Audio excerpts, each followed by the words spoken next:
agreste y seco. Entonces ellos eran empresarios como el que tiene 2 o 3 barquitos en Punta Arenas y sale al Golfo a pescar.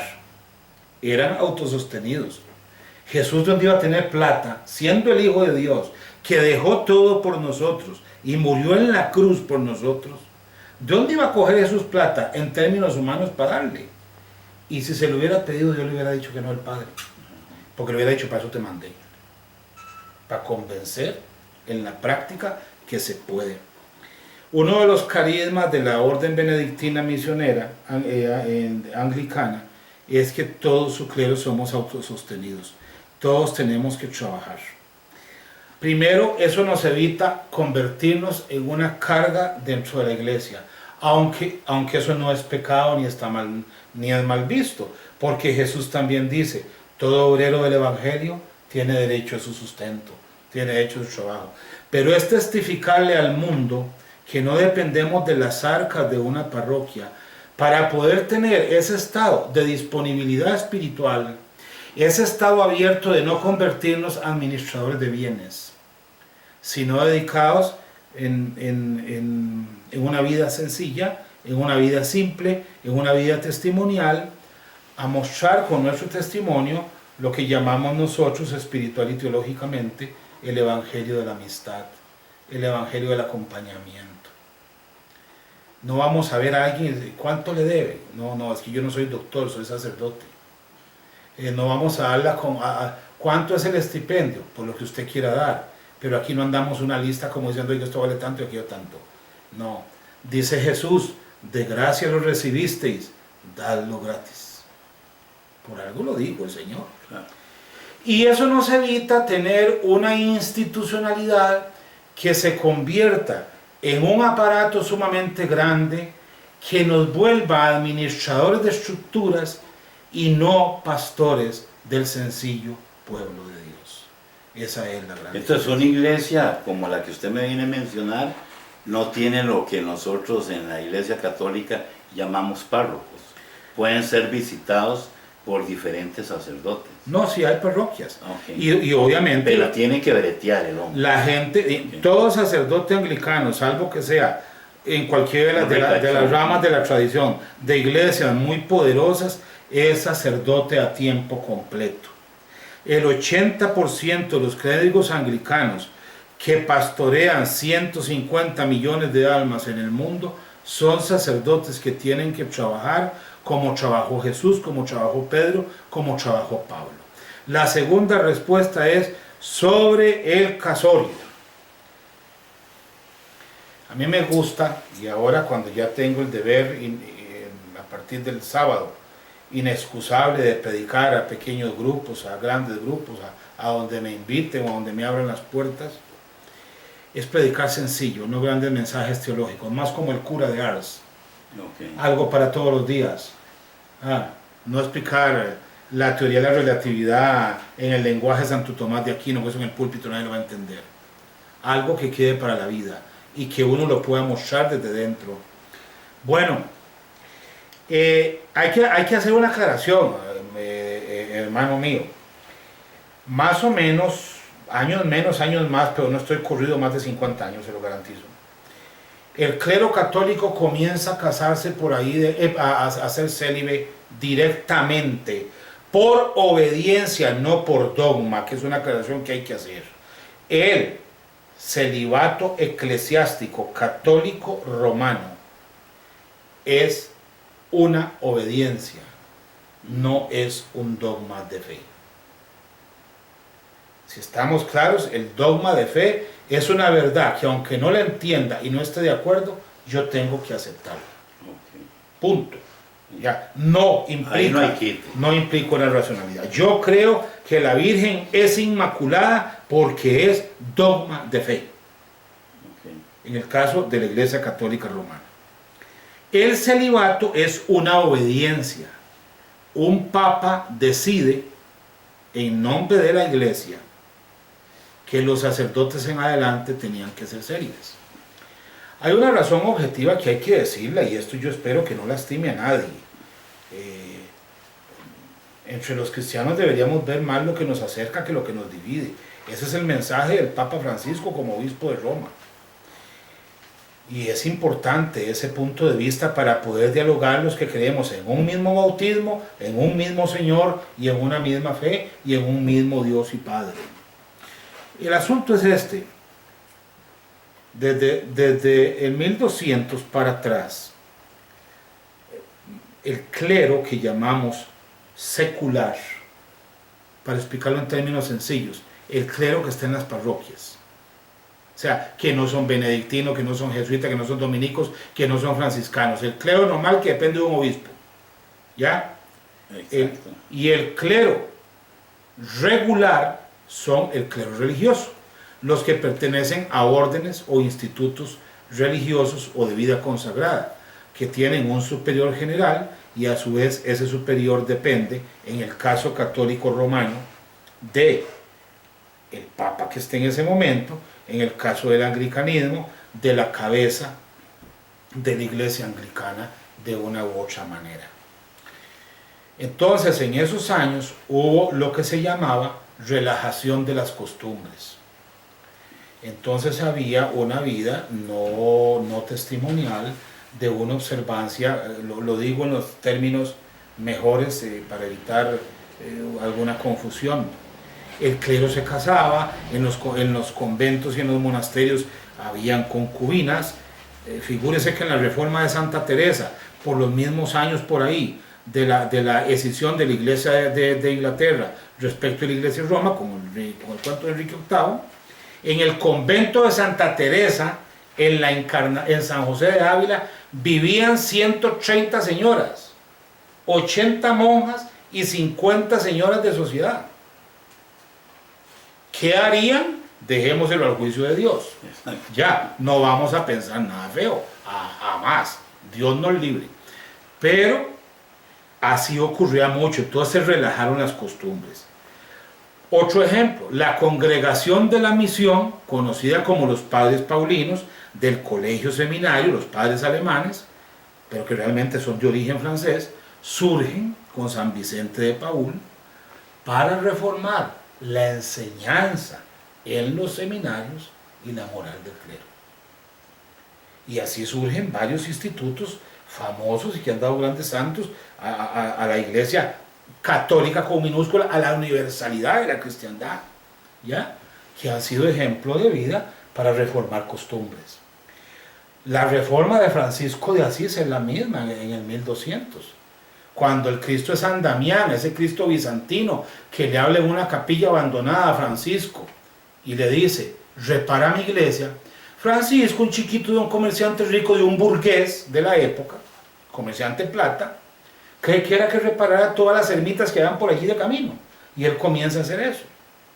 Y después entienden otra revelación, no, Francisco, no seas tan torpe, es que la iglesia anda muy mal. En el sentido de reforma de costumbres, porque nunca podemos desesperar del amor de Dios y saber que el Espíritu Santo siempre cuidará la iglesia de Cristo, aunque ésta esté dividida, porque eso es una promesa. Entonces, lo Cristo, que vienes de decir tiene relación con el Papa Francisco. Totalmente. Escoge ese nombre totalmente. Y nos está dando una visión muy diferente a la que tradicionalmente venían manejando. A la que todos, con todo respeto y caridad cristiana, felicitan y aplauden. Y otros tristemente dicen cuándo se irá a morir. Okay. ¿Por qué lo digo? Porque la primera encíclica, no la que él hizo que ya había comenzado el Papa Benedicto, por lo demás un gran intelectual y un gran teólogo, aunque nos resulte conservador, pero un intelectual de todas luces. De altos quilates. De lo mejor. Pero Francisco le da a su encíclica, que se acaba de publicar es que escasos 15 días, le da el nombre en italiano antiguo, ¿ya? Laudato Si, que significa alabado seas. Y alabado seas es la primera frase del Cántico de las Criaturas de Francisco de Asís, que aparte de su vida, el Cántico de las Criaturas lo inmortalizó para siempre. Y es un cántico a la ecología hecho hace más de 800 años. Alabado seas mi Señor, bendito seas mi Señor, por el hermano Sol, por la hermana Luna, por la hermana Agua y todas las hermanas de la canción. Tío Milton, usted con ese comunicado me hizo investigar y me hizo ir hasta un costado del Colegio Superior de Señoritas y ahí me encontré una placa que decía Iglesia El Buen Pastor, Iglesia Anglicana, fundada hace 150 años. Me animé y entré, me senté, me gustó mucho un coro con arpa, tenía mucho tiempo, yo eso lo...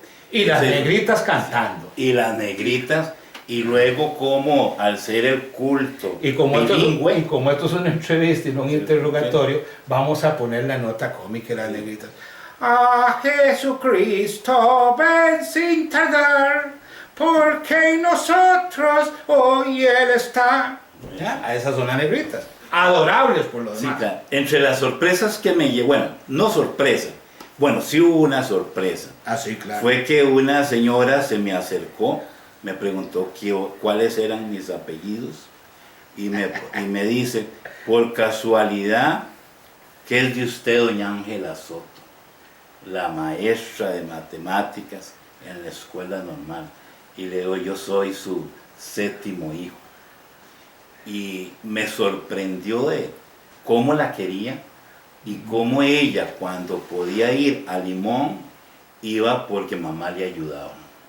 Eso a mí me impactó mucho. Después me di cuenta, ya observando, que esta señora era la esposa como del párroco. Del reverendo Stinnett. Un tipo muy simpático. Limonense de origen haitiano. Ok. Entonces, ¿qué descubrí yo ahí, Milton? Y es lo que quiero que nos aclare a la familia. Ajá. Noté cierta similitud en la liturgia católica y la liturgia anglicana. En algo, como por ejemplo la comunión, las lecturas, encienden el cirio, Todo existe el sagrario.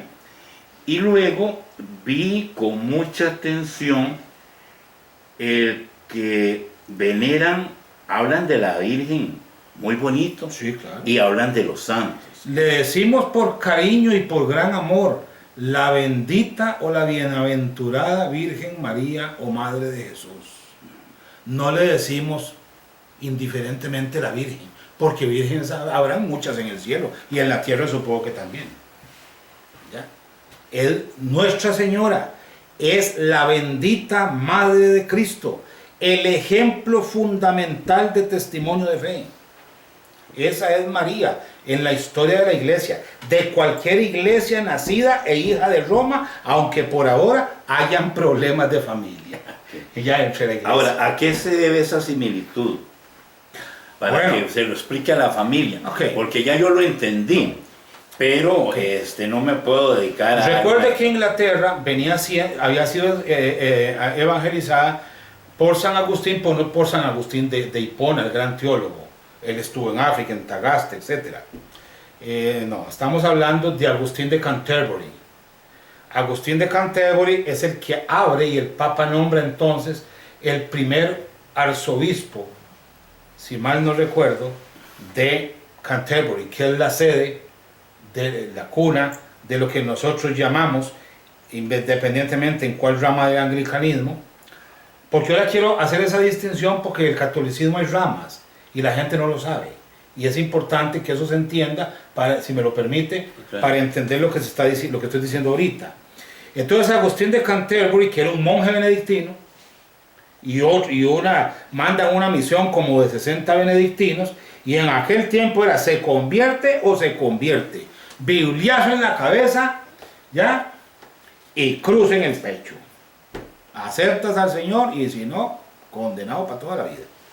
Bueno, entonces Inglaterra se evangeliza. Comienza a ser evangelizada en el siglo II, siglo III, hasta el detonante de Enrique VIII, con todas las causas subyacentes que habían. La administración de la corona inglesa, porque todavía no podemos hablar británica, había comenzado a tener grandes diferencias con los reyes de Europa. por dinero, por las cruzadas, por esto, por lo otro. No se trata en una entrevista de una clase de historia de la iglesia, sino una pincelada. Entonces,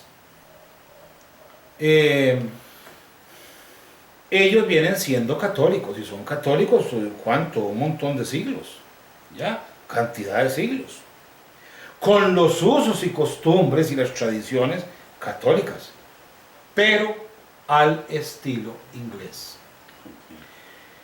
A veces tenemos un error de concepción de creer que la misma misa que dice el Padre Vilches en la Inmaculada a las 8 de la mañana, idénticamente igual es en los negritos de Centroáfrica, donde hay una guerra civil en que están matando cristianos y no cristianos como ovejas para el matadero.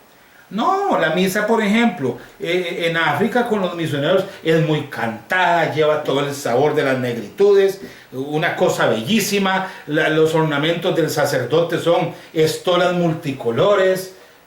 Se puede celebrar en camisa por el calor con la estola encima, desde luego, en caso de necesidad.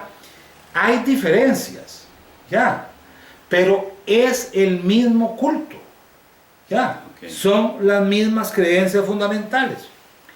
Cuando se da el affair, llamémoslo así en términos de hoy, de los periódicos rosa, de Enrique VIII, entonces ya le dije que hay como 70, 80 años de un toma y daca ahí, de para dónde cogen y para dónde no, y el pueblo británico elige seguir siendo anglicano.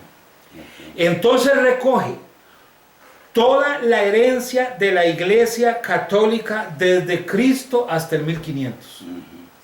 Si usted coge la liturgia de las horas anglicana, que nosotros llamamos el libro de oración común, pero podemos indistintamente rezar el católico romano o el anglicano sin ningún problema.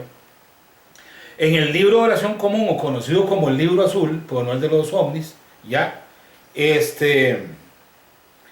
usted se da cuenta que la manera de cómo se concibe el culto tiene ciertas peculiaridades, pero son muy pequeñas. Por ejemplo, en el caso de la Santísima Eucaristía, la misa, que también la llamamos nosotros la Santa Comunión. Misa, Eucaristía o Santa Comunión, igual se llama, es la misma. Hay diferencias en el prefacio. ¿Se acuerda que el prefacio comienza después del ofertorio y termina casi cuando no soy digno de que entres en mi casa? Las palabras del centurión antes de la comunión. Como para decir, si se me olvidó algo en el yo pecador del principio, todavía puedo decir si voy a comulgar dignamente o no antes de la comunión. Otra diferencia fundamental es que en el anglicanismo, desde el punto de vista de pequeñas cosas de forma, que son las que a veces más asustan, el Padre Nuestro tiene un pedacito más, que está en los registros escriturales de cualquier versión de la Biblia, protestante, católica, anglicana, ortodoxa, la que quiera, judía no, porque no lleva el Nuevo Testamento. ¿Ya? Y usted encuentra que dice, porque tuyo es el reino, tuyo es el poder y tuya es la gloria. En el catolicismo romano se dice después de que termine el Padre Nuestro, algo más se dice y luego se dice esa misma. En el caso nuestro se dice seguido, porque fue la oración, es el modelo de oración cristiana, es el modelo de oración pronunciada cuando los discípulos del Señor, enséñanos a orar. Y Jesús les dice, cuando oréis, decid, Padre Nuestro, que ya ahí sigue la cosa. Otro factor es que siempre y hasta el día de hoy se da la comunión bajo las dos especies. No importa, salvo hubo una excepción que no se dio, que fue cuando el H1N1 y sus variedades. Por una cuestión de mera higiene, los obispos anglicanos en América Latina consideraron que para colaborar con las autoridades de salud no se iba a dar circunstancialmente la sangre del Señor. Lo que la gente llama el vino, no, se llama la sangre del Señor después de la consagración, punto. No se llama el vino es antes, hasta el ofertorio. Bueno, pues no quiero asustar como el padre Vargas cuando me va a comenzar para la primera comunión. Eso es un buen cuento para otro día. Otro ejemplo es que en la iglesia anglicana el laicado desde hace 5 siglos tiene una fuerza muy fuerte, valga la redundancia. El laicado es el que nombra a los obispos en la iglesia anglicana. Okay. Porque el laicado es el pueblo de Dios. Ah, okay. Ya. Entonces, claro, cuando eligen un obispo, el anterior tiene que probar la sucesión apostólica hasta uno de los apóstoles. Que esa es la otra gran disputa que hay. Que si las ordenaciones religiosas son válidas, o no sé si eso me lo va a preguntar más tarde, ¿qué? ¿Serán válidas o no serán válidas? Si somos curas falsos que solo damos misas en los cementerios a cambio de 20 pesos, todo ese montón de cosas que la gente dice. Eso lo podemos hablar si lo tienen en un momento. ¿Qué más quiere que le cuente de distinciones? Una muy importante, la Escritura, la Santa Biblia, la Santa Palabra de Dios, las Sagradas Escrituras son para nosotros, sobre cualquier encíclica, sobre cualquier exhortación apostólica, sobre cualquier carta de un obispo, son la norma de vida como creyentes. Porque en la Sagrada Escritura está lo que Dios quiso decir al hombre y está lo que Jesús quiso decir a la humanidad. Y Dios habla en la Biblia a través de los autores sagrados y particularmente, dice San Pablo, a través de su Hijo Jesucristo. Tío Milton, en esa visita que le dije que realicé a la iglesia anglicana, me llamó la atención dos cosas. Ajá. Lo primero es que la gente recibe, que es la misma hostia, Sí, claro. y luego se hincan como antes del Concilio Vaticano II, en aquella baranda de mármol que tenía la parroquia de Heredia. Eso me hizo recordar al Padre Mata. El comulgatorio. Exactamente, ahí se hace. Y luego el orden. Hay como un hombre jefe de protocolo y va saliendo la gente de las bancas en un orden. Y cuando regresen van los otros. Okay. Eso me llamó. Ahora, cuando a mí se me ocurrió... ¿Me dejas hacer una aclaración sobre ese punto muy breve? Claro. Bueno, muy sencillo. ¿Por qué todavía se comulga de rodillas? Se puede recibir la comunión en la mano o directamente en la boca. Eso de nosotros no es problema y ocurre hace muchos siglos. En la reforma del concilio tiene 50 años para acá.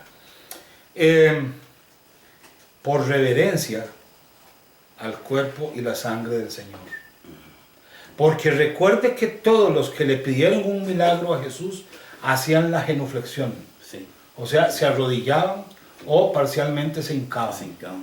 ¿Por qué? Porque sabían que ese hombre algo distinto tenía. Y decían, porque habla, se expresa y actúa como quien tiene autoridad. En reverencia a Jesucristo, los anglicanos nos arrodillamos para recibir, aún hoy y sin ninguna vergüenza, la sagrada comunión del cuerpo y la sangre de nuestro Señor Jesucristo. Incluso cuando Él va a Nazaret, ahora que decís eso, la gente se sorprende y dice, pero ¿cómo este hombre habla bien si es el hijo del carpintero y de María? Como diciendo, hijo de pucha, que él le agarró. ¿Y qué contestó Jesús? Porque puede ser que a mí me toque parte de ese recado, jocosamente. Y les dice Jesús, porque nadie es profeta en su propia tierra.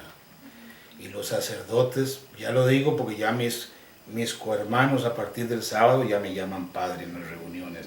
Ahí estoy acomodándome. Y uno dice, bueno, ¿cómo es de incomprendido el sacerdote hoy? ¿Ya? Cuando a mí se me ocurrió entrevistarte, algunos sobrinos y sobrinas, sí, me hicieron un encargo.